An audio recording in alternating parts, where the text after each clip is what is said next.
जावद विधानसभा क्षेत्र में लगातार बारिश के चलते खेतों में खड़ी फसलें पूरी तरह से बर्बाद हो गई हैं।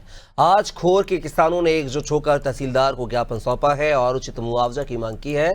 किसानों ने बताया है कि अति भारी बारिश के कारण सोयाबीन, मूंगफली, मक्का आदि की फसलें पूरी तरह से बर्बाद हो गई हैं और उन्होंने प्रशासन से मांग की है कि तत्काल सर्वे कराकर किसानों को प्रति हेक्टेयर 50,000 रुपए की सहायता राशि दी जाए। गांव खोर में अति वर्षा के कारण सभी फसलें किसानों की नष्ट हो गई है। जो किसानों ने बीज बोया था वो बीज भी आज नहीं निकल रहा है, पूरी फसल उनके माथे पड़ रही है।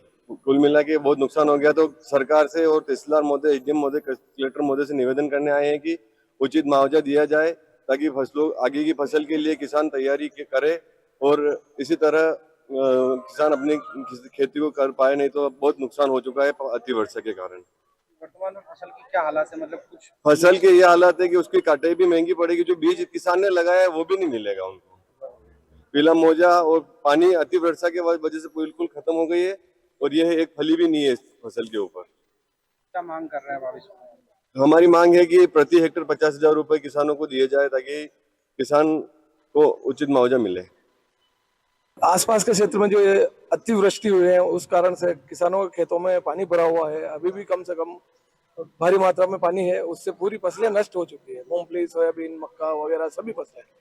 तो उन फसलों का भी इतना खर्च आ चुका है, कम से कम 5-6 हजार रुपए बिकेगा उसका खर्च आ चुका है, 6,000 ऊपर।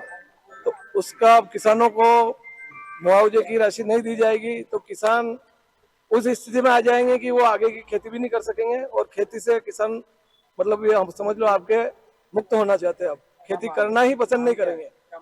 मांग ये है कि किसानों को जो खर्च लगे उसका कम से कम 50,000 रुपए या 60,000 रुपए हेक्टेयर का मुआवजा दिया जाए, तुरंत मुआवजा दिया जाए उनको। और उसके बाद बीमे की राशि भी दिलाई जाए। बीमे की राशि में भी ये लोग लेट कर देते हैं। बीमा भी तुरंत मिलना चाहिए, 1 महीने के अंदर, 2 महीने के अंदर सारा बीमा मिलना चाहिए। लेकिन बीमा भी ये दूसरे साल, तीसरे साल देते हैं जाके। 2023 का बीमा 24 में देते हैं, 24 का 25 में। ऐसा सिस्टम बंद होना चाहिए। बीमा की राशि तुरंत मिलना चाहिए किसानों को।